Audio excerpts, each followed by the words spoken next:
So what has been the reaction in Belarus? Thank you for joining us. Thank you for having me. Actually, people are still shocked, are outraged. We saw many people on the streets yesterday and day before yesterday, many smaller rallies in neighborhoods in Minsk and regional cities in support of Roman and his girlfriend. Belarusians already knew that this regime is bloody and this regime is repressive and cruel, but no one really expected that the regime can divert the plan in order to arrest 26 years old blogger. You're friends with Roman Protasevich. He spoke to you before he went on the flight. What did he say?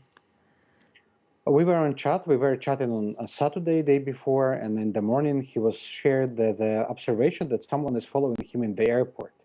So he was with his girlfriend coming back from the vacation in Greece, and he boarded. Everything's fine, and a few hours later, we found out that the plane is diverted. And I was shocked. We were shocked, and I think we knew immediately that this is everything about him, because few days before this happened, we actually discussed, perhaps we shouldn't fly over Belarus because it's dangerous. But it was a joke. It was like a joke because no one really believed that Lukashenko can go such far. So this isn't the first time the authorities have done something like this, but you're saying that the scale of what was done last weekend is far and above anything that's happened before. Just talk our listeners who don't know very much about Belarus through how the regime has behaved in the past. I would say this is the most brutal dictatorship in Europe since Greek colonials, fascist dictatorship in 70th. We have 35,000 people detained since last August, 3,000 criminal cases open, more than 1,500 people in jail, 450 recognized as political prisoners, 11 killed, murdered during protests or in prison, and this number is growing. Last week, another political prisoner was murdered in jail. Officially, he died because of heart attack. And every day we see attack on journalists. So we have only few media outlets remaining in Belarus. Today, the editor of the regional Grodno Life portal was arrested. Last week, the biggest news portal was cracked down, and 30 journalists in jail. Many of them can be sentenced to 15, 20, 25 years in prison, some of them to death penalty. And how important is Vladimir Putin in all of this? Is his influence being overstated, or do you think it's not being appreciated enough?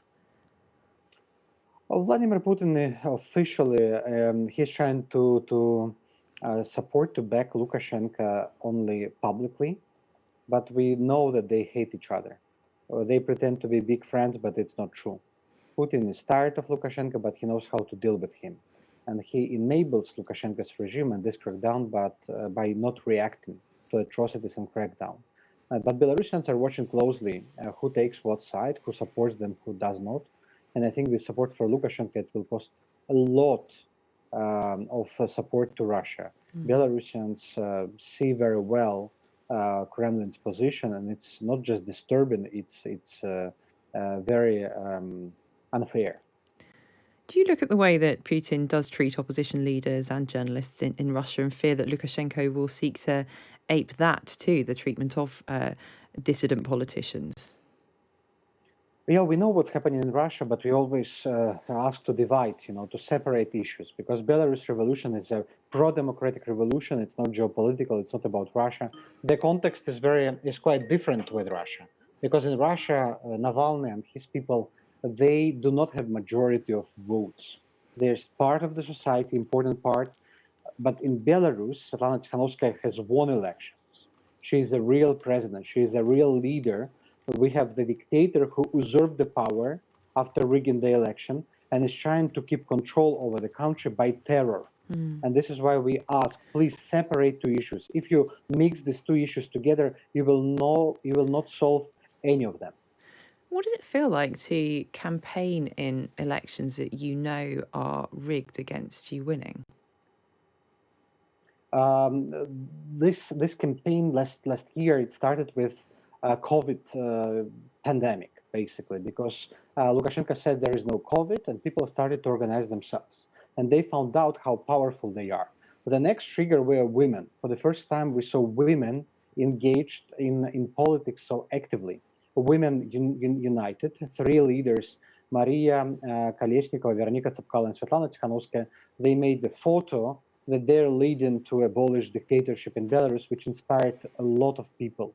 And finally, the people's energy. Night after elections were rigged, hundreds of thousands of people got into the streets. They were beaten, many of them tortured, some of them died. But this energy of the people, it was something no one expected to see in Belarus. What about the international response? We've obviously seen the UK advising flights not to go through Belarusian airspace. We've seen a response from the EU, and we've got the plans from Joe Biden for sanctions against members of the Belarusian government. Does that come anywhere close to the kind of deterrent you want to see from world leaders?